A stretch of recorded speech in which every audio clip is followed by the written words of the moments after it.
آج سورۃ البقرہ شریف کی ابتدائی آیتوں میں سے ایک آیہ کریمہ جس میں اللہ تعالیٰ نے مومن کی صفت بیان فرمائی، جو مومنین ہے اور کامیاب مومنین، ان کی صفت میں سے دو صفات قرآن کہتا ہے وَيُقِيمُونَ الصَّلَاةَ وَمِمَّا رَزَقْنَاهُمْ يُنْفِقُونَ،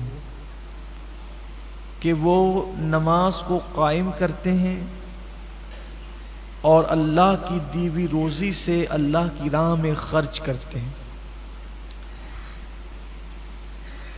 صرف اقامت صلاح کے حوالے سے دو جملے کہنا چاہتا ہوں۔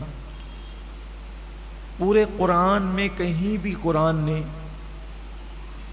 نماز پڑھنے کا حکم نہیں دیا، بلکہ نماز قائم کرنے کا حکم دیا۔ اقامت صلاح، نماز قائم کرنا۔ اس کے ضمن میں مفسرین نے دو باتیں لکھی ہے۔ نماز قائم کرنے کا مطلب یہ ہے کہ ایک وقت کی نماز بھی جان بوجھ کر نہ چھوٹے، پہلی بات۔ اور دوسری بات یہ ہے کہ جب تم نماز پڑھو تو اسلام نے جو ارکان بتائے ہیں اس کو ٹھیک ٹھیک ادا کرو۔ جیسے ہاتھ اٹھانے کا جو قانون ہے اس کے مطابق ہاتھ اٹھاؤ، ہاتھ باندھنے کا جو قانون ہے اس کے مطابق، رکوع کرنے کا جو قانون ہے اس کے مطابق، یعنی اس حدیث پر عمل کرو صلو کما رأیتمونی اصلی۔ اللہ کے حبیب علیہ السلام فرماتے ہیں نماز ایسے پڑھو جیسے مجھے نماز پڑھتے ہوئے دیکھتے ہو۔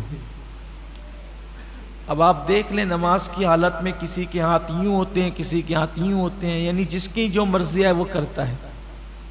یہ اقامت صلاح کا قانون نہیں ہے، اپنی مرضی نہیں۔ نماز سیکھیے اور سیکھ کر پڑھیے۔ میں نے تفسیر قرآن میں پہلے ہی دن کہا تھا، جو روزانہ ہمارے ہاں ہوتی ہے تراویح کے بعد، کہ کم سے کم گھنٹہ ڈیڑھ گھنٹہ نکال کر کسی اچھے عالم دین کے پاس یا کسی معلومات والے مبلغ کے پاس تھوڑا سا بیٹھ کر نماز سیکھ لیں، ظاہری ارکان کیا ہیں۔ تو اقامت صلاۃ کا پہلا مطلب، پہلا قول اس پر جان بوجھ کر بھی ایک وقت کی نماز نہ چھوڑی جائے۔ نمبر دو، تمام ارکان کو صحیح ادا کیا جائے۔ اور نمبر تین، جب نماز پڑھو تو اس حالت میں پڑھو ان تعبد اللہ کأنک ترا فإن لم تکن ترا فإنہ یراک، ایسی عبادت کر جیسے گویا تو خدا کو دیکھ رہا ہے۔ اور اگر یہ پوزیشن نہیں بن سکتی تو پھر یہ تصور کرو کہ اللہ تمہیں دیکھ رہا ہے اور وہ تو تمہیں دیکھ ہی رہا ہے، یعنی اس تصور کے ساتھ نماز پڑھنا کہ اللہ مجھے دیکھ رہا ہے۔ یہ ہے اقامت صلاح۔ اب آپ دیکھ لیں کہ ہم میں کتنے لوگ ہیں جن کا یہ حال ہے کہ وہ اقامت صلاح پر عمل کرتے ہیں۔ نماز پڑھنے سے کوئی کامیابی نہیں ملنا ہے جب تک کہ قرآن کی اس مراد پر عمل نہ کرو اقامت صلاح کے حوالے سے۔ پھر قرآن کہتا ہے وَمِمَّا رَزَقْنَاهُمْ يُنْفِقُونَ۔ آج میرا اصل عنوان یہی ہے کہ وہ اللہ کی دی ہوئی روزی سے، دیکھو قرآن مقدس کا لہجہ، قرآن کا انداز، کتنی حکمت بھرے انداز میں قرآن گفتگو کرتا ہے۔ وَمِمَّا رَزَقْنَاهُمْ يُنْفِقُونَ، اور ہماری دی ہوئی روزی سے، یعنی اللہ کی دی ہوئی روزی سے وہ اللہ کی راہ میں خرچ کرتے ہیں۔ یہاں یہ خرچ سے مراد بعض مفسرین بلکہ اکثر مفسرین اس طرف گئے ہیں کہ اس سے زکوٰۃ کا وجوب مراد ہے، کہ وہ اللہ تبارک و تعالیٰ کی دی ہوئی روزی سے زکوٰۃ ادا کرتے ہیں۔ نظام زکوٰۃ کیا ہے؟ پہلی بات تو قرآن نے غلط فہمی دور کر دی کہ تم اپنے مال سے نہیں دیتے، مال تو تمہارا ہے بھی نہیں، تم خود تمہارے نہیں ہو، ہماری دی ہوئی روزی سے جو ہم نے دیا ہے۔ اسلام میں جب شروع دن تھے، شروع ایام تھے، بڑی سختی تھی۔ دیکھیے حیرت بھی ہوتی ہے اس پر، خوشگوار حیرت ہوتی کہ جن دنوں اسلام قبول کرنا کافروں کی طرف سے بھی سخت اذیتیں، مشکلیں، مصیبتیں، اسلام کا اظہار کرنے پر بھی مارا پیٹا جاتا تھا، اس وقت قوانین بھی سخت تھے۔ شروع دنوں میں، شروع دنوں کے قوانین یہ تھے کہ مسلمان جتنا کمائیں گے تو دن بھر میں اپنی ضرورت پہ وہ جتنا خرچ کر سکتے ہیں کر لیں، باقی جتنے پیسے بچیں گے ان کو بستر پہ جانے سے پہلے وہ سارے پیسے اللہ کی راہ میں تقسیم کر دینا ہے، یعنی وہ جمع نہیں کر سکتے تھے۔ اسی لیے جو شروع دن کے مسلمان ہیں ان کی بڑی اہمیت ہے، سابقون الاولون، ان کا ثواب بھی سب سے الگ ہے، بلکہ اور صحابہ بھی ثواب میں ان کے برابر نہیں ہے جو بعد میں آئے، وہ بھی صحابی ہے۔ جنہوں نے شروع میں کلمہ پڑھا وہ بھی صحابی ہے، جو فتح مکہ کے بعد آئے وہ بھی صحابی ہے، دونوں قابل احترام ہیں۔ لیکن یہ جو سابقون الاولون ہیں ان کا مٹھی بھر جو خیرات کرنا اور فتح مکہ کے بعد آنے والوں کا احد پہاڑ کے برابر سونا خیرات کرنا، دونوں برابر نہیں۔ اب آپ سوچ سکتے ہیں، ہے دونوں صحابی، ہے دونوں صحابی۔ اصل میں یہ حدیث جو آئی ہے نا کہ میرے صحابی کا مٹھی بھر جو خیرات کرنا اور تمہارا احد پہاڑ کے برابر سونا خیرات کرنا دونوں برابر، ہوا یہ تھا کہ ایک صاحب نے جو فتح مکہ کے بعد ایمان لائے تھے، انہوں نے کسی پہلے ایمان لانے والے صحابی کو کچھ کہہ دیا تھا، ان کا دل دکھ گیا تھا، تو اس پر یہ حدیث اللہ کے رسول علیہ السلام نے بیان فرمائی۔ یعنی صحابہ میں بھی درجے ہیں، ہمارے لیے تو وہ صحابی بھی قابل احترام ہے جس نے ایک جھلک حضور کو دیکھ لیا، بس ہم جو ہے وہ معاذ اللہ کوئی تقابل نہیں کر رہے ہیں، صرف بتا رہے ہیں کہ پہلے دن ایمان لانے والوں کی سابقون الاول، اسی لیے وہ جنت میں بھی پہلے جائیں گے، وہ جنت میں بھی پہلے جائیں گے، اور ان کی بہت بڑی شان ہے جو پہلے۔ اس کی وجہ یہ ہے، ایک تو کافروں کی تکلیفیں انہوں نے جھیلی، پھر اسلام کے نام پہ اس وقت خرچہ کیا کہ جب اسلام کا نام لینے کے لیے وہ لوگ ڈرتے تھے، وہ سابقون الاولون ہیں۔ تو اس وقت کے حالات یہ تھے کہ پیسہ نہیں جمع کر سکتے تھے، جتنا خرچ کر دیا دن بھر میں خرچ کر دیا، بستر پہ جانے سے پہلے سب آپ کو تقسیم کر دینا ہے، جمع نہیں کر سکتے تھے۔ پھر جب زکوٰۃ کے احکامات آئے تو پھر اسلام نے اجازت دی کہ اب تم پیسے جمع کر سکتے ہو، اب پیسہ جمع کرنا تم پر کوئی گناہ نہیں ہے، لیکن اب اس میں شرط یہ ہے کہ تم اپنی جمع کی ہوئی رقم میں سے 2.5% اللہ کی راہ میں سال میں 1 مرتبہ دیا کرو۔ پھر اس کے مصارف بتائے گئے کہ یہ ان راستوں میں کم و بیش 7 طبقے قرآن مقدس نے بیان فرمائے ہیں کہ ان راستوں میں تمہیں خرچ کرنا ہے، جن میں سے بہت سارے طبقات ہیں جو ہندوستان میں پائے نہیں جاتے، تو اس کی تفصیل آگے ہم آپ کے سامنے پیش کریں گے۔ اگر کوئی شخص نماز کی پابندی کرتا ہے لیکن سال میں 1 مرتبہ 2.5% زکوٰۃ ادا نہیں کرتا، تو اللہ کے رسول صلی اللہ علیہ وآلہ وسلم فرماتے ہیں اللہ اس کی نمازیں بھی قبول نہیں فرماتا، کیونکہ اللہ تعالیٰ نے جہاں جہاں زکوٰۃ کا ذکر کیا ہے نماز کے ساتھ کیا ہے، زکوٰۃ کا ذکر ہمیشہ نماز کے ساتھ آیا ہے۔ آپ دیکھ لیں قرآن مقدس میں اٹھا کر، نماز کا ذکر کہیں تنہا کر دیا گیا ہے لیکن ہمیشہ زکوٰۃ کو نماز کے ساتھ بیان کیا گیا۔ زکوٰۃ کا معنی ہوتا ہے پاک کرنے، زکوٰۃ کو زکوٰۃ اس لیے کہتے ہیں کہ ہر چیز کا ایک میل ہوتا ہے، تو یہ جو ہمارا مال ہے اس کا میل نکالنا، گویا کہ ایک سمجھانے کے لیے کہہ رہا ہوں، یہ شارحین نے بھی لکھا ہے حدیث پاک کی شرح میں کہ یہ جو زکوٰۃ نکالی جاتی ہے مال کا میل ہے، تو جیسے کپڑوں سے مال نکل جاتا ہے تو کپڑے کیسے صاف ہو جاتے ہیں، ایسے جب ہمارے مال سے زکوٰۃ نکل جاتی ہے تو ہمارا جو مال ہے وہ محفوظ ہو جاتا ہے، اللہ کے قلعے میں محفوظ ہو جاتا ہے، اور اس کی حفاظت پھر اللہ اپنے ذمہ کرم پر لے لیتا ہے۔ اور جو لوگ ادا نہیں کرتے زکوٰۃ، کچھ لوگ ایسے ہیں کہ جنہیں بہت تکلیف ہوتی ہے زکوٰۃ ادا کرنے میں، حالانکہ دیا اللہ نے، اور ادا کتنی کرنا ہے؟ صرف 2.5%، یعنی 100 روپے پر 2.5 روپیہ دینا ہے صرف، اور 97.5 روپے اپنے لیے رکھنا ہے۔ اب دیکھیں 97.5 کتنے ہوتے ہیں، اور صرف 2.5%، اور یہ فرض ہے۔ سیدنا صدیق اکبر نے ان کے ساتھ جنگ کی تھی، جن لوگوں نے اللہ کے رسول علیہ السلام کے وصال کے بعد زکوٰۃ ادا کرنے سے انکار کیا تھا۔ صدیق اکبر نے فرمایا تھا میں ان کے ساتھ ایسے ہی جہاد کروں گا جیسے ہم کافروں پہ جہاد کرتے ہیں، حتیٰ کہ اگر دور رسالت میں یہ اونٹ کی نکیل اور رسی بھی بطور زکوٰۃ دیتے تھے، اگر یہ رسی بھی روک لیں گے تو بھی میں ان کے ساتھ جہاد کروں گا۔ اور آپ نے کیا۔ معاملہ ایک رسی کا نہیں تھا، معاملہ پیسوں کا نہیں تھا، معاملہ زکوٰۃ کی فرضیت کا تھا۔ اور زکوٰۃ کی فرضیت اسلام کے وہ 5 بنیادی ستونوں میں سے ایک ہے، جس کا ذکر اللہ کے رسول علیہ السلام نے فرمایا کہ اسلام کی بنیاد 5 چیزوں پر ہے: ایمان، نماز، روزہ، حج اور زکوٰۃ۔ یہ 5 ستون ہیں اسلام کے مضبوط۔ اگر کوئی زکوٰۃ کا انکار کرے تو وہ مسلمان نہیں رہ جاتا، وہ کافر ہو جائے گا۔ تو کچھ لوگوں کو زکوٰۃ دینے میں میں اتنی زکوٰۃ کیسے دوں؟ اللہ نے دیا ہے۔ اللہ نے تو فرمایا کہ ہماری دی ہوئی روزی سے، اللہ کی دی ہوئی روزی سے۔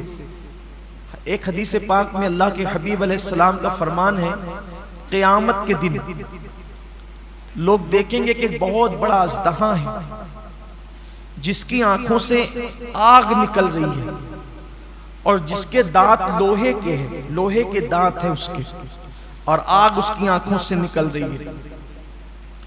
وہ ڈھونڈے گا تو دیکھے گا کہ ایک بندہ جو زکوٰۃ نہیں دیتا تھا، وہ اس سے مخاطب ہو کے کہے گا تیرا دایاں ہاتھ میری طرف کر تاکہ میں تیرا ہاتھ کھا جاؤں۔ آقا کریم صلی اللہ علیہ وآلہ وسلم کے فرمان کا مفہوم ہے کہ پھر وہ اس کا دایاں ہاتھ چبائے گا، اور دایاں ہاتھ چبا کر کے کھا لے گا، پھر بائیں ہاتھ کی طرف بڑھے گا۔ جب بایاں ہاتھ چبا کر کھائے گا تو پھر دایاں ہاتھ اس کا دوبارہ واپس آ جائے گا، پھر بایاں ہاتھ کھا چکا رہے گا تو دایاں ہاتھ کھائے گا تو بایاں واپس آ جائے گا۔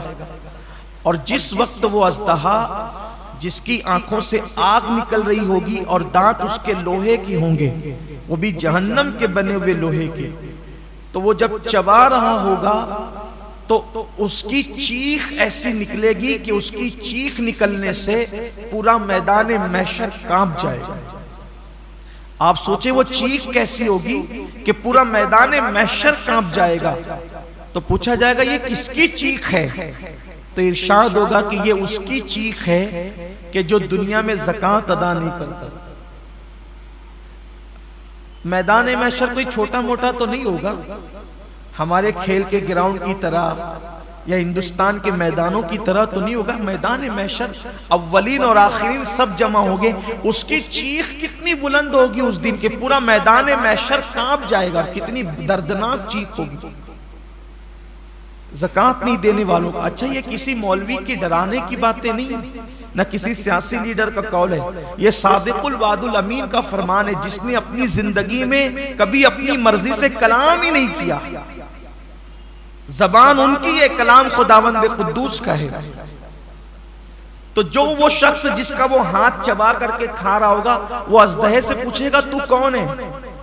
تو کہے گا کہ میں تیرا مال ہوں، تو مجھ سے محبت کرتا تھا لیکن میں تجھ سے محبت نہیں کرتا، بچا بچا کے رکھتا تھا۔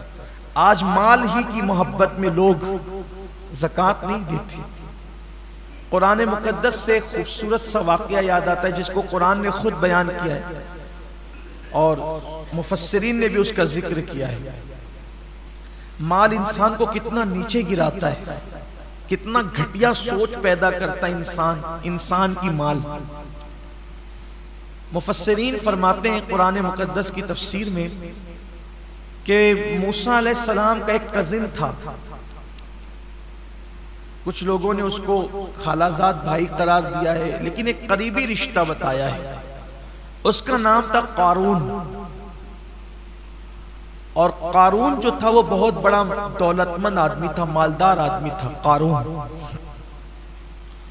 اور وہ توریت کا بہت بڑا قاری تھا وہ، یعنی اس کی آواز اتنی خوبصورت تھی، اتنا پڑھا لکھا بندہ تھا وہ موسیٰ علیہ السلام کی قوم میں، کہ جب موسیٰ علیہ السلام توریت سننا چاہتے تھے کسی اچھی آواز والے سے تو قارون سے کہتے تھے تو پڑھ، اور قارون تلاوت کرتا تھا توریت شریف کی، اور موسیٰ علیہ السلام اس سے توریت سننا پسند کرتے تھے۔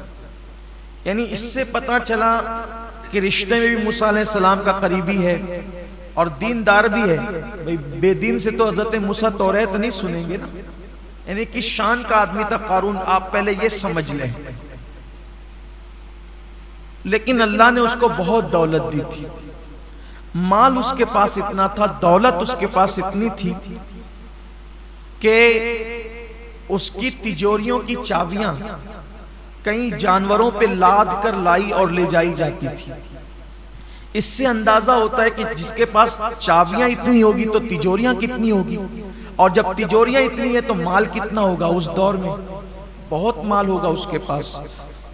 قرآن نے بیان کیا کہ وہ بہت مالدار تھا۔ اب اللہ کا حکم آیا موسیٰ علیہ السلام پر کہ آپ اپنی قوم سے کہے کہ وہ زکوٰۃ ادا کریں، زکوٰۃ دینا ہے 2.5% مال سے۔ تو موسیٰ علیہ السلام نے اپنی قوم سے کہا کہ بھائی اب اللہ کا یہ قانون آیا ہے کہ جو مالدار لوگ ہیں وہ اپنے مال سے غریب لوگوں کو 2.5% زکوٰۃ نکالیں گے۔ تو چھوٹے موٹے مالدار لوگ تھے، انہیں تو کوئی پرابلم ہی نہیں تھا، انہوں نے تو دینا ہی تھا۔ سب سے بڑا جو مالدار تھا وہ قارون تھا۔ قارون نے کہا کہ میں کل سوچ کے بتاتا ہوں۔ یہ سوچ کے بتانا یہ شیطانی چکر، مسلمان کی ذمہ داری ہے، اللہ کے اور اس کے رسول کا فرمان آ گیا، کوئی سوچ نہیں، کوئی فکر نہیں، کچھ نہیں، حکم آیا سر تسلیم خم، ورنہ انجام برا ہے۔ تو کہا میں سوچ کے بتاتا ہوں۔ پھر وہ گیا گھر، سوچنے لگا اتنی دولت، اس کا 2.5% کتنا ہوگا؟ جیسے آج کروڑ پتی لوگ کہتے ہیں نا لاکھوں نکل جائے گا میرا، لاکھوں، ارے کروڑوں تو دیا اللہ نے ہے نا، لاکھوں نکلا تو تو نے دیا کیا؟ اور اس پہ وعدہ بھی ہے، ایک دے گا تو میں کم سے کم 10 دوں گا، کم سے کم 70 دوں گا، 700 دوں گا، اور اگر نیت میں اور خلوص ہے تو میں تجھے بے حساب عطا کروں۔ ملنا ہے وہ دنیا میں ہی، واپس دنیا میں پہلے ملے گا، آخرت میں تو ملنا ہی ملنا ہے۔ شیطان کے مکر و فریب میں مت پڑو۔ قرآن میں اللہ فرماتا ہے شیطان تمہیں غربت کا خوف دلاتا ہے، اللہ کی راہ میں خرچ کرتے ہو نا تو تمہیں کیا رہ جائے گا تیرے پاس؟ ارے کیا رہ جائے گا؟ کیا اس کا کرم ہوگا تو جس نے اتنا دیا ہے جب اس کی راہ میں دو گے تو وہ اور عطا کرے گا۔ میں نے ایک بہت بڑے بزرگ کو یہ بات کہتے ہوئے سنا ہے کہ دینے والا کبھی غریب نہیں ہوتا، بس اچھی نیت سے وہ اللہ کی راہ میں دینا شروع کرے، کبھی غربت اس کے پاس نہیں آئے گی۔ فرعون پر اللہ نے عذاب نازل نہیں کیا اس وقت تک جب تک فرعون بھوکوں کو کھانا کھلاتا رہا۔ سامری جس نے بچڑا بنایا تھا، پیتل کا بچڑا، اور جس نے شرک کو گویا کہ عام کرنے میں بنی اسرائیل کی مدد کی تھی، پوری قوم پہ عذاب آیا، سامری پر نہیں آیا۔ حضرت موسیٰ علیہ السلام نے کہا اللہ یہ تو بڑا منافق ہے، بچڑا تو اسی نے بنایا تھا، یہ نہ بناتا تو لوگ اس کی پوجا کیوں کرتے؟ اللہ نے فرمایا ہم جانتے ہیں کہ بڑا مجرم یہ ہے، لیکن اس کی خصوصیت ہے یہ غریبوں پہ خرچ کرتا ہے، غریبوں پہ خرچ کرتا ہے، اس لیے کافر ہونے کے باوجود بھی ہم نے اس کا عذاب مؤخر کر دیا۔ عذاب تو دیں گے لیکن جلدی نہیں دیں گے کیونکہ لوگوں پہ خرچہ کرتا ہے۔ آپ سوچیں اگر کافر خرچ کرے غریبوں پر تو اس کا بھی عذاب مؤخر ہوتا رہتا ہے، مومن خرچ کرے تو اس سے عذاب کیوں کر مل سکتا ہے؟ تو قارون نے سوچا کہ میری اتنی دولت چلی جائے گی، اس نے سوچا کہ کام کرتے ہیں، اتنی دولت بچانے کے لیے تھوڑی سی خرچہ کرتے ہیں۔ اور اس کے دماغ میں ایک شیطانی پلان آیا، تو وہ ایک بدکار عورت کے پاس گیا اور اس بدکار عورت کو کہا کہ کل جب دن میں موسیٰ علیہ السلام اپنی قوم کے سامنے خطاب فرمائیں گے، زکوٰۃ کا قانون بیان کریں گے، تو تو کھڑی ہونا اور موسیٰ علیہ السلام پہ معاذ اللہ ثم معاذ اللہ زنا کا الزام لگانا، میں تجھے اتنے روپے دوں گا، اتنے پیسے دوں گا۔ روپے پیسے تو ہم بتاتے ہیں اس دور میں جو بھی سکے رہے ہیں، لیکن تجھے یہ کہا، اس نے کہا کیا میں اللہ کے نبی پہ بدکار تھی لیکن بے غیرت قارون کی طرح تو نہ تھی کہ دولت کے نشے میں اس نے اتنا بڑا فیصلہ کر لیا۔ اس نے کہا موسیٰ علیہ السلام پہ میں کہا کہ میں جتنا کہتا ہوں کر، تجھے منہ مانگی قیمت دوں گا۔ پھر دولت کے ایک مرتبہ 2.5% زکوٰۃ ادا نہیں کرتا تو اللہ کے رسول صلی اللہ علیہ وآلہ وسلم فرماتے ہیں اللہ اس کی نمازیں بھی قبول نہیں فرماتا، کیونکہ اللہ تعالیٰ نے جہاں جہاں زکوٰۃ کا ذکر کیا ہے نماز کے ساتھ کیا ہے۔ زکوٰۃ کا ذکر ہمیشہ نماز کے ساتھ آیا ہے، آپ دیکھ لیں قرآن مقدس میں اٹھا کر، نماز کا ذکر کہیں تنہا کر دیا گیا ہے لیکن ہمیشہ زکوٰۃ کو نماز کے ساتھ بیان کیا گیا۔ زکوٰۃ کا معنی ہوتا ہے پاک کرنے، زکوٰۃ کو زکوٰۃ اس لیے کہتے ہیں کہ ہر چیز کا ایک میل ہوتا ہے، تو یہ جو ہمارا مال ہے اس کا میل نکالنا، گویا کہ ایک سمجھانے کے لیے کہہ رہا ہوں، یہ شارحین نے بھی لکھا ہے حدیث پاک کی شرح میں کہ یہ جو زکوٰۃ نکالی جاتی ہے مال کا میل ہے، تو جیسے کپڑوں سے مال نکل جاتا ہے تو کپڑے کیسے صاف ہو جاتے ہیں، ایسے جب ہمارے مال سے زکوٰۃ نکل جاتی ہے تو ہمارا جو مال ہے وہ محفوظ ہو جاتا ہے، اللہ کے قلعے میں محفوظ ہو جاتا ہے، اور اس کی حفاظت پھر اللہ اپنے ذمہ کرم پر لے لیتا ہے۔ اور جو لوگ ادا نہیں کرتے زکوٰۃ، کچھ لوگ ایسے ہیں کہ جنہیں بہت تکلیف ہوتی ہے زکوٰۃ ادا کرنے میں، حالانکہ دیا اللہ نے، اور ادا کتنی کرنا ہے؟ صرف 2.5%، یعنی 100 روپے پر 2.5 روپیہ دینا ہے صرف، اور 97.5 روپے اپنے لیے رکھنا ہے۔ اب دیکھیں 97.5 کتنے ہوتے ہیں، اور صرف 2.5%، اور یہ فرض ہے۔ سیدنا صدیق اکبر نے ان کے ساتھ جنگ کی تھی جن لوگوں نے اللہ کے رسول علیہ السلام کے وصال کے بعد زکوٰۃ ادا کرنے سے انکار کیا تھا۔ صدیق اکبر نے فرمایا تھا میں ان کے ساتھ ایسے ہی جہاد کروں گا جیسے ہم کافروں پہ جہاد کرتے ہیں، حتیٰ کہ اگر دور رسالت میں یہ اونٹ کی نکیل اور رسی بھی بطور زکوٰۃ دیتے تھے، اگر یہ رسی بھی روک لیں گے تو بھی میں ان کے ساتھ جہاد کروں گا۔ اور آپ نے کیا۔ معاملہ ایک رسی کا نہیں تھا، معاملہ پیسوں کا نہیں تھا، معاملہ زکوٰۃ کی فرضیت کا تھا، اور زکوٰۃ کی فرضیت اسلام کے وہ 5 بنیادی ستونوں میں سے ایک ہے جس کا ذکر اللہ کے رسول علیہ السلام نے فرمایا کہ اسلام کی بنیاد 5 چیزوں پر ہے: ایمان، نماز، روزہ، حج اور زکوٰۃ۔ یہ 5 ستون ہیں اسلام کے مضبوط۔ اگر کوئی زکوٰۃ کا انکار کرے تو وہ مسلمان نہیں رہ جاتا، وہ کافر ہو جائے گا۔ تو کچھ لوگوں کو زکوٰۃ دینے میں اتنی زکوٰۃ کیسے دوں؟ اللہ نے دیا ہے، اللہ نے تو فرمایا کہ ہماری دی ہوئی روزی سے، اللہ کی دی ہوئی روزی سے۔ ایک حدیث پاک میں اللہ کے حبیب علیہ السلام کا فرمان ہے، قیامت کے دن لوگ دیکھیں گے کہ بہت بڑا اژدہا ہے جس کی آنکھوں سے آگ نکل رہی ہے اور جس کے دانت لوہے کے ہیں، لوہے کے دانت ہیں اس کے، اور آگ اس کی آنکھوں سے نکل رہی ہے۔ وہ ڈھونڈے گا تو دیکھے گا کہ ایک بندہ جو زکوٰۃ نہیں دیتا تھا، وہ اس سے مخاطب ہو کے کہے گا تیرا دایاں ہاتھ میری طرف کر تاکہ میں تیرا ہاتھ کھا جاؤں۔ آقا کریم صلی اللہ علیہ وآلہ وسلم کے فرمان کا مفہوم ہے کہ پھر وہ اس کا دایاں ہاتھ چبائے گا، اور دایاں ہاتھ چبا کر کے کھا لے گا، پھر بائیں ہاتھ کی طرف بڑھے گا۔ جب بائیں ہاتھ چبا کر کھائے گا تو پھر دایاں ہاتھ اس کا دوبارہ واپس آ جائے گا، پھر بایاں ہاتھ کھا چکا رہے گا تو دایاں ہاتھ کھائے گا تو بایاں واپس آ جائے گا۔ اور جس وقت وہ اژدہا جس کی آنکھوں سے آگ نکل رہی ہوگی اور دانت اس کے لوہے کی ہوں گے، وہ بھی جہنم کے بنے ہوئے لوہے کے، تو وہ جب چبا رہا ہوگا تو اس کی چیخ ایسی نکلے گی کہ اس کی چیخ نکلنے سے پورا میدان محشر کانپ جائے گا۔ آپ سوچیں وہ چیخ کیسی ہوگی کہ پورا میدان محشر کانپ جائے گا. تو پوچھا جائے گا یہ کس کی چیخ ہے؟ تو ارشاد ہوگا کہ یہ اس کی چیخ ہے کہ جو دنیا میں زکوٰۃ ادا نہیں کرتا.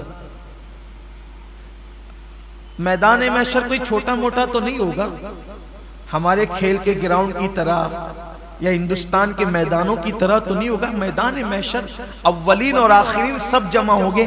اس کی چیخ کتنی بلند ہوگی اس دن کہ پورا میدان محشر کانپ جائے گا. کتنی دردناک چیخ ہوگی زکوٰۃ نہیں دینے والوں کا. اچھا یہ کسی مولوی کی ڈرانے کی باتیں نہیں ہیں، نہ کسی سیاسی لیڈر کا قول ہے. یہ صادق الوعد الامین کا فرمان ہے، جس نے اپنی زندگی میں کبھی اپنی مرضی سے کلام ہی نہیں کیا. زبان ان کی، یہ کلام خداوند قدوس کا ہے. تو جو وہ شخص جس کا وہ ہاتھ چبا کر کے کھا رہا ہوگا، وہ اژدہے سے پوچھے گا تو کون ہے؟ تو کہے گا کہ میں تیرا مال ہوں، تو مجھ سے محبت کرتا تھا لیکن میں تجھ سے محبت نہیں کرتا، بچا بچا کے رکھتا تھا. آج مال ہی کی محبت میں لوگ زکوٰۃ نہیں دیتے. قرآن مقدس سے خوبصورت سا واقعہ یاد آتا ہے جس کو قرآن نے خود بیان کیا ہے اور مفسرین نے بھی اس کا ذکر کیا ہے. مال انسان کو کتنا نیچے گراتا ہے، کتنا گھٹیا سوچ پیدا کرتا ہے انسان کی مال. مفسرین فرماتے ہیں قرآن مقدس کی تفسیر میں کہ موسیٰ علیہ السلام کا ایک کزن تھا. کچھ لوگوں نے اس کو خالہ زاد بھائی قرار دیا ہے، لیکن ایک قریبی رشتہ بتایا ہے. اس کا نام تھا قارون. اور قارون جو تھا وہ بہت بڑا دولت مند آدمی تھا، مالدار آدمی تھا قارون. اور وہ توریت کا بہت بڑا قاری تھا. وہ یعنی اس کی آواز اتنی خوبصورت تھی، اتنا پڑھا لکھا بندہ تھا وہ موسیٰ علیہ السلام کی قوم میں کہ جب موسیٰ علیہ السلام توریت سننا چاہتے تھے کسی اچھی آواز والے سے تو قارون سے کہتے تھے تو پڑھ. اور قارون تلاوت کرتا تھا توریت شریف کی، اور موسیٰ علیہ السلام اس سے توریت سننا پسند کرتے تھے.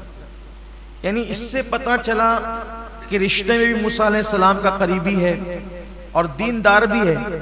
بے دین سے تو حضرت موسیٰ توریت نہیں سنیں گے نا. یعنی کس شان کا آدمی تھا قارون، آپ پہلے یہ سمجھ لیں.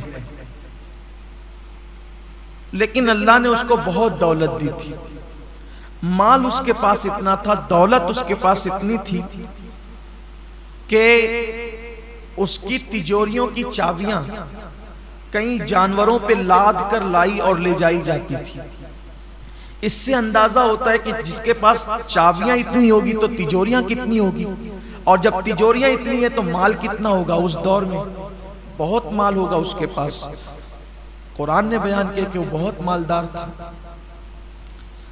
اب اللہ کا حکم آیا موسیٰ علیہ السلام پر کہ آپ اپنی قوم سے کہے کہ وہ زکوٰۃ ادا کریں. زکوٰۃ دینا ہے 2.5% مال سے. تو موسیٰ علیہ السلام نے اپنی قوم سے کہا کہ بھائی اب اللہ کا یہ قانون آیا ہے کہ جو مالدار لوگ ہیں وہ اپنے مال سے غریب لوگوں کو 2.5% زکوٰۃ نکالیں گے. تو چھوٹے موٹے مالدار لوگ تھے، انہیں تو کوئی پرابلم ہی نہیں تھا، انہوں نے تو دینا ہی تھا. سب سے بڑا جو مالدار تھا وہ قارون تھا. قارون نے کہا کہ میں کل سوچ کے بتاتا ہوں. یہ سوچ کے بتانا یہ شیطانی چکر. مسلمان کی ذمہ داری ہے، اللہ کے اور اس کے رسول کا فرمان آ گیا، کوئی سوچ نہیں، کوئی فکر نہیں، کچھ نہیں. حکم آیا سر تسلیم خم، ورنہ انجام برا ہے. تو کہا میں سوچ کے بتاتا ہوں. پھر وہ گیا گھر، سوچنے لگا اتنی دولت، اس کا 2.5% کتنا ہوگا. جیسے آج کروڑ پتی لوگ کہتے ہیں نا لاکھوں نکل جائے گا میرا لاکھوں. ارے کروڑوں تو دیا اللہ نے ہے نا، لاکھوں نکلا تو تو نے دیا کیا. اور اس پہ وعدہ بھی ہے، ایک دے گا تو میں کم سے کم 10 دوں گا، کم سے کم 70 دوں گا، 700 دوں گا. اور اگر نیت میں اور خلوص ہے تو میں تجھے بے حساب عطا کروں. ملنا ہے وہ دنیا میں ہی واپس، دنیا میں پہلے ملے گا، آخرت میں تو ملنا ہی ملنا ہے. شیطان کے مکر و فریب میں مت پڑو. قرآن میں اللہ فرماتا ہے شیطان تمہیں غربت کا خوف دلاتا ہے. اللہ کی راہ میں خرچ کرتے ہو نا تو تمہیں کیا رہ جائے گا تیرے پاس؟ ارے کیا رہ جائے گا؟ کیا اس کا کرم ہوگا تو جس نے اتنا دیا ہے جب اس کی راہ میں دو گے تو وہ اور عطا کرے گا. میں نے ایک بہت بڑے بزرگ کو یہ بات کہتے ہوئے سنا ہے کہ دینے والا کبھی غریب نہیں ہوتا، بس اچھی نیت سے وہ اللہ کی راہ میں دینا شروع کرے، کبھی غربت اس کے پاس نہیں آئے گی. فرعون پر اللہ نے عذاب نازل نہیں کیا اس وقت تک جب تک فرعون بھوکوں کو کھانا کھلاتا رہا. سامری جس نے بچڑا بنایا تھا، پیتل کا بچڑا، اور جس نے شرک کو گویا کہ عام کرنے میں بنی اسرائیل کی مدد کی تھی، پوری قوم پہ عذاب آیا، سامری پر نہیں آیا. حضرت موسیٰ علیہ السلام نے کہا اللہ یہ تو بڑا منافق ہے، بچڑا تو اسی نے بنایا تھا، یہ نہ بناتا تو لوگ اس کی پوجا کیوں کرتے ہیں؟ اللہ نے فرمایا ہم جانتے ہیں کہ بڑا مجرم یہ ہے، لیکن اس کی خصوصیت ہے یہ غریبوں پہ خرچ کرتا ہے، غریبوں پہ خرچ کرتا ہے، اس لیے کافر ہونے کے باوجود بھی ہم نے اس کا عذاب مؤخر کر دیا. عذاب تو دیں گے لیکن جلدی نہیں دیں گے کیونکہ لوگوں پہ خرچہ کرتا ہے. آپ سوچیں اگر کافر خرچ کرے غریبوں پر تو اس کا بھی عذاب مؤخر ہوتا رہتا ہے، مومن خرچ کرے تو اس سے عذاب کیوں کر مل سکتا ہے؟ تو قارون نے سوچا کہ میری اتنی دولت چلی جائے گی. اس نے سوچا کہ کام کرتے ہیں، اتنی دولت بچانے کے لیے تھوڑی سی خرچہ کرتے ہیں. اور اس کے دماغ میں ایک شیطانی پلان آیا تو وہ ایک بدکار عورت کے پاس گیا اور اس بدکار عورت کو کہا کہ کل جب دن میں موسیٰ علیہ السلام اپنی قوم کے سامنے خطاب فرمائیں گے، زکوٰۃ کا قانون بیان کریں گے، تو تو کھڑی ہونا اور موسیٰ علیہ السلام پہ معاذ اللہ ثم معاذ اللہ زنا کا الزام لگانا. میں تجھے اتنے روپے دوں گا، اتنے پیسے دوں گا. روپے پیسے تو ہم بتاتے ہیں اس دور میں جو بھی سکے رہے ہیں، لیکن تجھے یہ کہا. اس نے کہا کیا میں اللہ کے نبی پہ بدکار تھی لیکن بے غیرت قارون کی طرح تو نہ تھی کہ دولت کے نشے میں اس نے اتنا بڑا فیصلہ کر لیا. اس نے کہا موسیٰ علیہ السلام پہ میں کہا کہ میں جتنا کہتا ہوں کر، تجھے منہ مانگی قیمت دوں گا. پھر دولت کی بات آئی تو وہ بھی جسم فروشی کے ساتھ ساتھ اس نے ضمیر بھی فروش کر دی. جب صبح ہوئی موسیٰ علیہ السلام کی محفل پھر سجی. اس سے پہلے کہ زکوٰۃ کا عنوان نکلتا قارون کھڑا ہو گیا. ایک مسئلہ پوچھنا ہے، اگر کوئی زنا کرے شادی شدہ اس پہ کیا سزا ہوگی؟ موسیٰ علیہ السلام نے فرمایا کہ اس کو سنگسار کیا جائے، پتھر سے مار مار کر اس کو مار ڈالا جائے. اسلامی حکومت میں یہی سزا ہے، اگر اسلامی حکومت ہو تو یہی سزا ہے. اس کے بڑے قوانین ہیں لیکن آسانی سے زنا ثابت نہیں ہو سکتا کسی کا، بڑے قوانین ہیں، اس کا ذکر میں یہاں نہیں کرتا اور نہ وقت بھی ختم ہونے کے قریب، اصل عنوان سے ہم ہٹیں گے. اس کو سنگسار کیا جائے گا پتھر مار مار کے یہاں تک کہ وہ مر جائے. کہ یہ قانون صرف عوام کے لیے یا آپ کے لیے بھی ہے؟ اللہ کے پیغمبر نے کہا یہ اللہ کا قانون سب کے لیے. تو کہا یہ کیا کہتی ہے؟ آپ نے فرمایا کون کیا کہتی ہے؟ وہ کھڑی ہو گئی. کہا یہ کہتی ہے کہ معاذ اللہ اس عورت کے ساتھ آپ نے زنا کیا ہے. حضرت موسیٰ علیہ السلام نے اس عورت کی طرف دیکھا، جلال پیغمبرانہ کی تاب نہیں لا سکی، اس کا پورا وجود کانپ گیا. اور کانپ گیا تو اس نے کہا اللہ کے نبی میں ایسی بات نہیں کہتی، اس نے مجھے منہ مانگی قیمت دینے پہ آپ پہ الزام لگانے پہ مجبور کیا، بس اس لیے کہ اس کی زکوٰۃ کی رقم بچ جائے اس نے یہ کھیل کھیلا ہے. حضرت موسیٰ تو جلالی تھے، جب جلال میں آتے تھے آپ کے بال جسم کے کپڑوں کے باہر نکل جاتے تھے. آپ کے بال اللہ نے قدرتی طور پہ اتنے بڑے دیے تھے کہ جب جلال میں آتے تھے تو آستین اور کپڑوں کے بال کھڑے ہو کر باہر نکل جاتے تھے اور امامے سے شعلے اٹھتے ہوئے نظر آتے تھے. بڑے جلالی پیغمبر تھے. تو حالت جلال میں تو آپ نے اس کی طرف دیکھا تو اس نے تو کہا کہ آپ پہ الزام لگانے کے لیے اس نے مجھے تیار کیا ہے.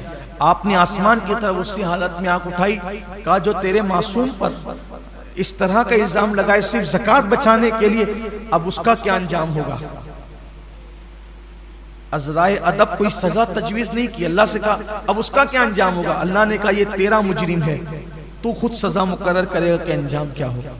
تو حضرت موسیٰ علیہ السلام نے کہا یہ زمین دھسا اس کو اپنے اندر، زمین اس کو اپنے اندر دھسا لے۔ جب وہ کمر تک دھسا تو کتنا بدماش تھا، دھستے دھستے کا موسیٰ میری دولت پر قبضہ کرنے کا اچھا طریقہ نکالا ہے کہ مجھے زمین میں دھسا دو اور پھر میری دولت پہ قبضہ کر لو۔ اللہ کے پیغمبر نے کہا زمین رک جا، اور پھر حکم دیا کہ اس کی دولت کو اس کے سر پہ رکھ دیا جائے، یعنی اب عذاب اور بڑھ جائے۔ فرشتوں نے اس کی جتنی تجوریاں، اس کی جتنی دولت تھی سب اس کے سر پہ رکھ دیا۔ ابھی تو ایسے ہی دھس رہا تھا بغیر وزن کے، نبی سے منہ چلانے کی سزا یہ ملی کہ اس کی ساری دولت اس کے سر پہ رکھ دی گئی اور اسی حالت میں وہ دھس رہا۔ اللہ کے رسول علیہ السلام نے جب اپنے دور میں بیان فرمایا تو فرمایا کہ ابھی بھی وہ زمین میں دھس رہا ہے۔ اور بعض بزرگوں نے فرمایا کہ رسول اللہ نے فرمایا ابھی بھی دھس رہا ہے تو ابھی بھی دھس رہا ہے۔ زکوٰۃ نہ دینے کا انجام، اور زکوٰۃ نہ دینے کی بنیاد پہ مال کی محبت نے اس کو پہنچایا کس منزل پر۔ آج ہمارے یہاں بھی یہی ہو رہا ہے، لوگ زکوٰۃ نہیں دے رہے۔ حدیث پاک میں آیا ہے، اللہ کے رسول علیہ السلام فرماتے ہیں کہ جب لوگ زکوٰۃ کو تاوان سمجھنے لگے، بادشاہ کیا جو ٹیکس دیتے ہیں تو وہ ٹیکس دینا لوگوں کو برا لگتا ہے، اچھا نہیں لگتا۔ حکومتوں کو ٹیکس دینا لوگ خوشی سے، کوئی نہیں دیتا خوشی سے اس کو، تو آقا علیہ السلام فرماتے ہیں جب زکوٰۃ کو لوگ تاوان سمجھیں گے، تاوان، اس وقت میری امت پر مصیبتیں ایسے برسے گی جیسے کالی رات میں جب بادل امٹ آتے ہیں تو کیسے چھما چھم بارش برستی ہے زوردار، ویسے میری امت پر مصیبتیں آئے گی۔ یعنی بارش کے قطرے نہیں مسلسل ٹپکتے رہتے ہیں، ایک کے بعد ایک کے بعد ایک کے بعد، تو ایک مصیبت ختم نہیں ہوگی تو دوسری، دوسری نہیں تو تیسری، تیسری نہیں تو چوتھی۔ دیکھ لیجئے 4 مہینے کاروبار بند کر سکتے ہیں لیکن 2.5% زکوٰۃ نہیں نکال سکتے۔ لاکھوں لاکھ روپیہ لوگ لے کر کے بھاگ جائیں، زکوٰۃ نہیں نکالیں گے، خوش دلی سے نہیں نکالیں گے۔ زکوٰۃ نکالنے کی برکت کیا ہے؟ زکوٰۃ نکالنے کی برکت یہ ہے کہ اگر تم زکوٰۃ اپنی پوری نکالو خوش دلی کے ساتھ، خوش دلی کے ساتھ، اللہ تمہاری عمر میں اضافہ کرے، مال میں اضافہ کرے۔ ایک حدیث پاک ہے،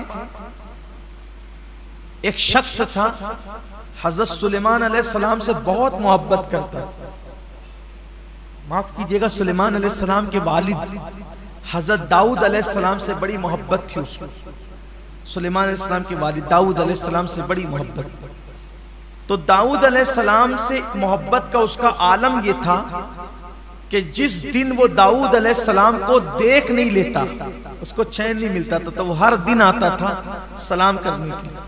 یعنی اس کا معمول تھا کہ وہ دن میں آئے گا، نہیں آ سکے گا تو سونے سے پہلے ایک مرتبہ وہ داؤد علیہ السلام کی بارگاہ میں سلام کے لیے ضرور حاضر ہوگا، سوئے گا نہیں ان کو دیکھے بغیر، یا تو رات میں یا تو دن میں 24 گھنٹے میں ایک بار داؤد علیہ السلام کی زیارت اس کے لیے لازم تھی۔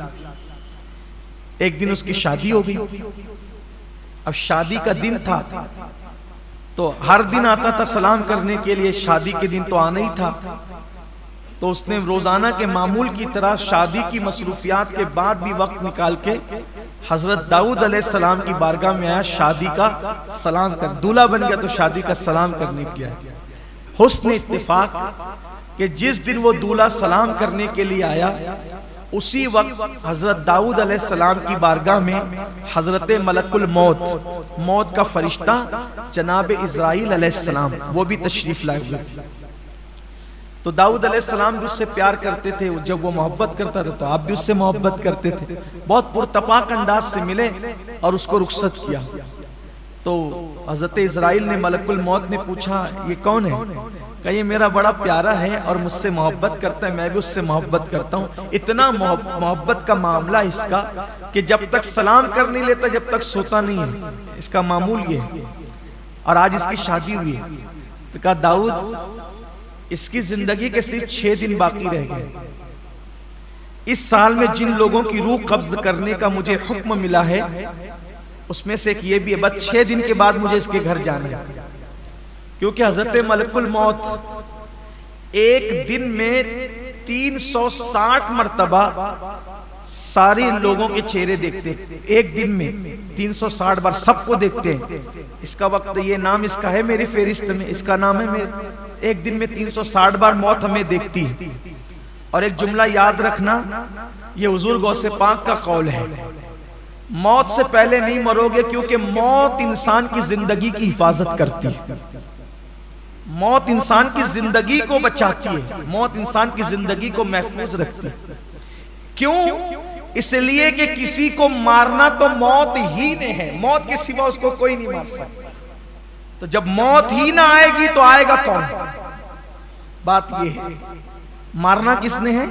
موت، اور وہ بھی اپنی مرضی سے نہیں، اللہ کے حکم سے. موت سے بے فکر ہو جاؤ. اور الحمدللہ مسلمان کتنا بھی گنہگار ہے لیکن کہیں نہ کہیں موت سے بے فکری ہے، کیونکہ اوروں کو خوف یہ ہے کہ مریں گے تو کہاں جائیں گے، اور ہمیں اطمینان ہے مریں گے تو جنت میں جائیں گے. اوروں کو مرنے کے بعد کوئی ٹھکانہ نہیں ہے، اسی لیے وہ گھبرائے ہوئے ہیں، بڑا ہنگامہ ہاہاکار مچا کہ مریں گے تو کہاں جائیں گے. ہمیں اطمینان ہے، اور ہمیں تو اور ہی زیادہ، ہم ولیوں کے ماننے والے صوفیہ ہمیں تو زیادہ اطمینان، عاشقان رسول کو زیادہ اطمینان ہے. کیوں؟ حق تعالی بھی کریم اور محمد بھی کریم. اور فارسی میں کہا گیا ہے صد شکر ہستے میانے دو کریم. میں اللہ کا شکر ادا کرتا ہوں کہ میں دو کریموں کے درمیان ہوں. میں نے مر کے جانا کہاں ہے؟ دو کریموں کے درمیان جانا ہے، دو کریموں کے درمیان جانا ہے. حق تعالی بھی کریم اور محمد بھی کریم.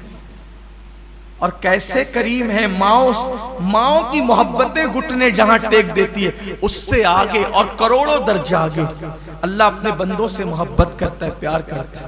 اور مومن کی قبر تو جنت کے باغوں میں سے باغ ہے. اس لیے موت سے بے فکر ہو جاؤ. لیکن بے فکر ہونے کا مطلب یہ نہیں کہ احتیاط ختم کر دو، یہ نہیں، احتیاط بھی باقی رکھو اور موت کا ٹینشن چھوڑ. جب آنا ہے تب آئے گی، اس سے پہلے کبھی نہیں آئے گی. موت ہی زندگی کی محافظ ہے. ایک دن میں 360 بار چہرہ دیکھتے ہیں. حضرت ملک الموت تیرا وقت آیا کہ نہیں؟ تو حضرت داؤد علیہ السلام سے کہا کہ 6 دن کے بعد جانا ہے اس کے گھر، اس حکم ہے اللہ کا روح نکالنے کے لیے. بڑا افسوس ہوا، لیکن کہہ کیا سکتے، کرنا کیا تھا، اللہ کا حکم ہے، ٹھیک ہے کوئی بات نہیں. پھر وہ شخص آتا جاتا رہا. ان 6 دن میں حضرت داؤد اس کو بڑی حسرت سے دیکھتے. 6 دن کا دولہا چلا جائے گا، ایسے ہی نہ کہ دلہن کے ہاتھ کی مہندی بھی نہ مٹے گی اور اس کا سہاگ اجڑ جائے گا. لیکن 6 دن بھی چلے گئے، حتیٰ کہ 7 مہینے بیت گئے. 6 دن تو گئے، وہ انتقال نہیں ہوا، مرا نہیں. 7 مہینے بیت گئے. اس درمیان میں حضرت ملک الموت آئے نہیں، 7 مہینے کے بعد آئے. 7 مہینے کے بعد آئے تو انہوں نے پہلا سوال یہی کیا، آپ تو کہہ رہے تھے 6 دن میں مرے گا، 7 مہینے ہو گئے نہیں مرا ابھی تک. کہاں؟ ظاہر سی بات ہے اللہ کا معصوم فرشتہ جھوٹ کب بول سکتا؟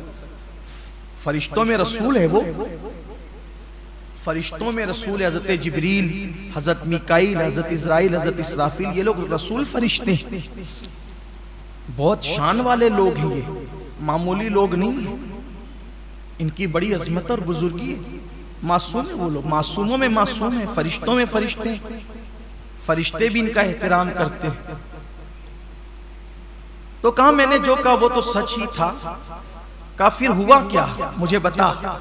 کہا حضرت جب وہ آپ کے گھر سے نکلا تو اس کے دل میں خیال آیا کہ آج میری شادی ہو گئی ہے. شادی تو ہو گئی لیکن میں نے زکوٰۃ جو دینی تھی اس میں سے کچھ باقی رہ گئی تھی. زکوٰۃ میری زکوٰۃ جو دینی تھی وہ کچھ باقی رہ گئی.